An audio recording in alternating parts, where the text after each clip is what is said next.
editando, voy a hacer el render, se demora otra hora, vamos a arreglar una cosita, una hora. ¿Qué? O sea, 800.000 pesos la edición. Tiempo de edición, más mezclitas, más cualquier gajito de 800.000 pesos la edición. Y después aparece algo también en concurso que llama mezcla. Lo queremos cobrar por aparte. Puede que sí, puede que no. Pero hay que hacer un frente. Le damos la bienvenida a este segmento al profesor Hoche de Comunicación Audiovisual del Politécnico Colombiano, Jaime Sasa Cadavid, también como una persona que encaja perfectamente en este tema, cuidadores con sello Poli, y él sí que es un docente cuidador. Seguimos en esta conversación, entonces contámosle y compartámosle a la audiencia cómo fue ese comienzo en Vegachí, cuando usted era un bebé, qué le contaron y por qué a usted le da esa retinosis pigmentaria y se queda sin visión. Vamos entonces desde el comienzo, Mauricio, si es tan amable. Bueno, yo creo que la retinosis pigmentaria creo que es una enfermedad de las pocas enfermedades que dicen que son huérfanas, que no saben de dónde salen, pero ahí están. Esta enfermedad o este problema visual, este diagnóstico es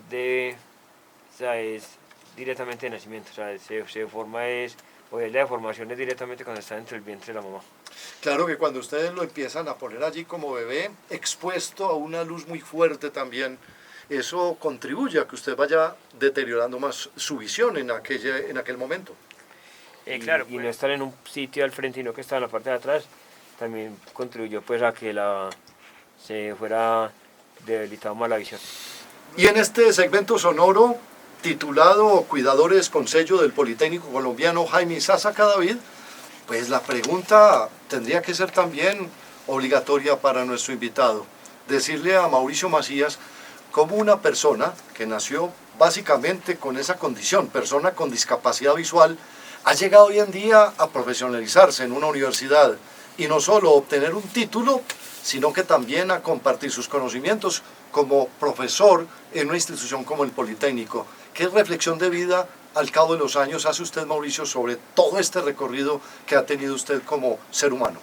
A pensar lo que yo he hecho en mi vida, cómo llegué yo hasta por acá, hasta donde he llegado y lo que he podido hacer de ser profesional, casi técnico en masoterapia, de poder trabajar en una institución como es el Politécnico de Misasaka y con horas cátedra no directa y poder aportar el granito de arena a otras personas con discapacidad y a ejercer su carrera, pues puedan aportar también al tema del deporte adaptado, que es lo que más me mueve digamos que en mi parte profesional. Usted tiene una hoja de vida larguísima y no nos daría el tiempo como para que nos cuente sobre todo, pero muy rico que nos cuente como esto último que está haciendo. ¿Cómo fue esa experiencia? Y que la hago porque me gusta, o sea, no es como ese afán de terminarla, voy a hacer esto porque la necesito para laborar, ¿no? Porque ya tengo pues la profesional en deporte, entonces ahí estoy más enfocado. En este segmento sonoro hemos picado de lado y lado, hemos conocido esa parte de su niñez en Vegachí, más bien cuando era un bebé, cuando ya usted empezó con a constituirse una persona con discapacidad visual y ya como hoy en día es un profesional. Pero los oyentes quieren que contemos la verdadera historia. Empecemos por la niñez. ¿Cómo fue esa niñez suya que también lo formó, pero lo formó bien fuerte para esa tenacidad que debe tener hoy? Se suponía que toda la vida vivía en el campo, entonces del campo iba a vivir. Entonces, desde aprender a ordeñar, aprender a amarrarle carga a un caballo, desde aprender a rajar leña, de aprender a rozar, todo lo que se hace en un campo, de aprender a sembrar, la agricultura, o sea, una cantidad de cosas que se hacen en el campo. Hasta los 17 años fue pues como ese recorrido en el campo, y ya a los 17 años pues ya como de ahí para acá ya la parte de la ciudad. Reconozco que es digo que lo que mejor, la enseñanza es que me dejó mi abuelo, fue los que más digamos que me hizo énfasis en que tenía que trabajar, y me decía, nadie lo va a mantener, y si usted no aprende a sobrevivir, pues va a ser más complicado. Como de que tiene una discapacidad y ya no saber hacer nada, era peor. Entonces con él aprendí a quemar carbón, y era el que repartía el carbón en el pueblo, era el que le ayudaba pues a él como en toda la parte de la agricultura y gracias a él yo creo que soy lo que soy ahora, que ya nos acompaña del otro lado, pero bueno. Pero qué bueno saber desde qué edad lo hizo usted, en situación de una discapacidad visual, desde qué edad usted, niño, le ayudó a su abuelo. Dos tipos de carbón, el carbón que sacan de la piedra y el carbón que hace otro proceso con la madera y se saca también el carbón que es el que conocemos para hacer los asados. Y no, yo creo que toda la vida, yo creo que de los 3, 4 o 5 años yo creo que me llevan para la carbonera. Entonces era de los que había que sacar el carbón caliente y no alcanzaba la candela, me quemaba y tenía un baldito, un tarro con agua al lado y metía la mano y seguía. Bueno, pero se nos fue por las ramas. ¿Cómo se hace el carbón? Denos la fórmula porque muchas de nuestros oyentes al menos dirá, queremos aprender de la boca de las palabras de Mauricio Macías, el invitado allá en cabina, una persona con discapacidad visual, quien cuando joven tenía que hacer carbón. ¿Cómo se hace el carbón? Bueno, el carbón es un proceso, o sea, se corta el árbol y se arruma. Hay dos formas de arrumarlo, en pirámides, los palos van paraditos y es de de pequeño a más grande, y otro que es acostado. Los palos van en modo horizontal y se hace el arrume y después se le pone rastrojo o helecho, lo llamamos nosotros allá, o palma, hoja de palma, y después se le tira tierra encima y se tapa totalmente para que no le entre oxígeno y se deja una boquillita o una entradita para meterle candela, se prende con petróleo, con gasolina y se tapa y él va quemando por dentro.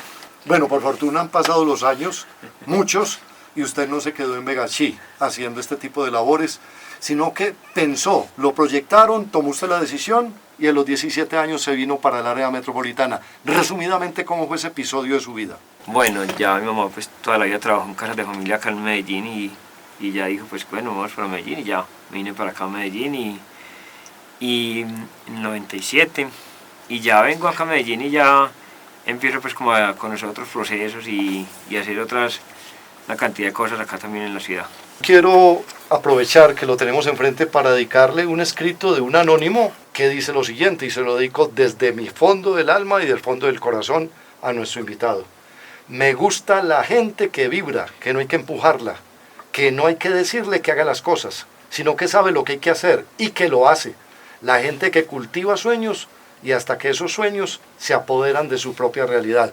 Ustedes empasta lo que hace mucho tiempo este anónimo escribió, y lo quiero dedicar porque siempre que lo tengo enfrente de Mauricio, le digo casi que me echo la bendición como buen antioqueño. Usted de verdad que es un representante bien antioqueño nuestro.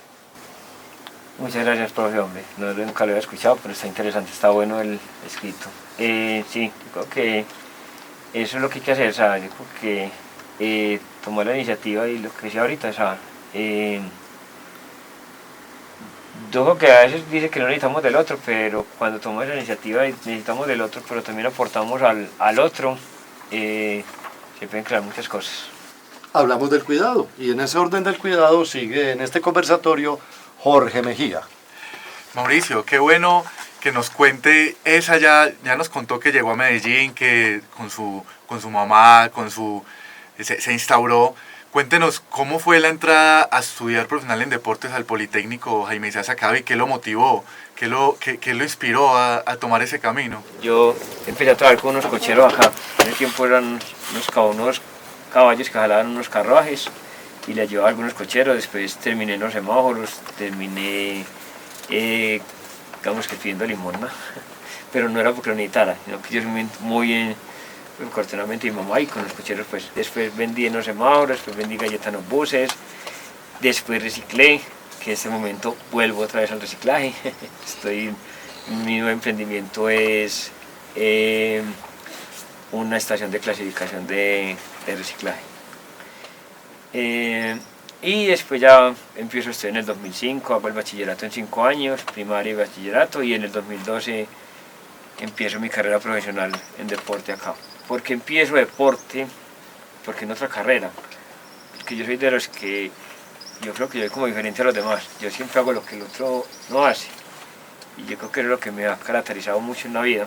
Yo digo, a mí usted no es capaz, y yo digo, no, yo soy capaz y lo hago. Y si el otro lo hizo, ¿por qué no lo puedo hacer yo?